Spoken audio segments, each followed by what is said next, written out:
2년 전 일본의 경제보복 조치가 완전히 역효과를 낳고 있습니다. 일본 반도체 소재 기업들이 한국으로 몰려오고 있는데요. 일본 당국은 반도체 호황을 맞은 요즘 수출 규제를 물을 수도 없어 입장이 난감하기만 합니다. 3일 니혼게이자이 신문은 인천에 있는 도쿄오카 공업이 기존 공장에 수십억 엔을 들여 포토레지스트 시설을 확충하기로 했다고 보도했습니다. 이는 생산 능력을 2018년에 2배로 늘릴 수 있는 수준입니다. 감광제는 실리콘 웨이퍼에 회로를 그리는 데 사용되는데요.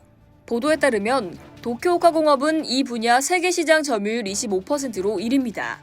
니케이는 기존 설비를 강화하면서 첨단 반도체 생산 기술인 극자외선용 감광제도 생산할 수 있게 됐다며 원료가 되는 수지는 일본에서 가져오고 나머지 재료는 한국에서 조달한다고 설명했습니다.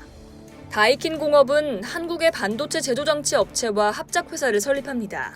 앞서 올해 1월 충청남도와 관련 투자 협약을 맺었으며 40억 엔을 들여 반도체 제조용 가스를 생산하는 공장을 만듭니다.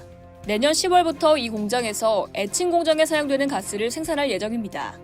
니케이는 지금까지 일본과 중국 공장에서 만든 제품을 한국에 수출했는데 현지 생산으로 경쟁력을 강화하는 것이라고 설명했습니다. 일본 소재 기업이 한국 투자를 확대하는 데는 다른 이유도 있습니다. 일본 정부가 2019년부터 적용한 한국에 대한 반도체 핵심 소재 수출 규제 때문입니다. 일본 정부는 2019년 7월부터 한국 대법원의 일제 강제징용 배상 판결에 대한 사실상의 보복 조치로 반도체 제조에 필요한 핵심 소재인 불화수소, 포토레지스트, 폴리이미드 등 3개 품목에 대한 대한국 수출 규제를 강화했습니다. 수출 규제 이후 한국의 반도체 소재를 수출하려면 경제산업성의 특별 허가를 받아야 하는데 이 때문에 불화수소 업체 일본 스텔라 케미파는 지난해 관련 매출이 2019년 대비 26%나 감소하는 등 업체들이 피해를 보고 있습니다. 이에 따라 일본 정부의 규제를 받지 않는 현지 생산을 택하는 거죠. 국내 일부 지역에선 세제 혜택 등도 주고 있습니다. 일본 기업들은 한국뿐 아니라 대만에도 투자를 늘립니다. 쇼와전공 머티리얼즈는 2023년까지 200억 엔을 투자해 한국과 대만에서 실리콘 웨이퍼 연마제와 배선 기판 재료 생산을 강화하기로 했습니다. 실리콘 웨이퍼를 제조하는 시네츠 화학공업도 증산을 위해 대만 현지 공장에 약 300억 엔을 추가로 투자합니다.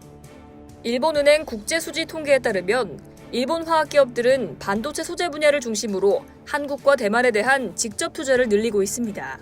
한국에는 삼성전자, SK하이닉스가 있고 대만에는 TSMC 등이 있으며 이들 업체는 반도체 호황을 맞아 대규모 투자 계획을 발표하는 등 사업을 확대하고 있기도 합니다. 일본의 한 화학 대기업 관계자는 미중 갈등, 한일 관계 등 공급망이 끊어질 수 있는 리스크로 인해 현지 생산 요구는 갈수록 강해진다고 말했습니다. 이상 여의도TV였습니다.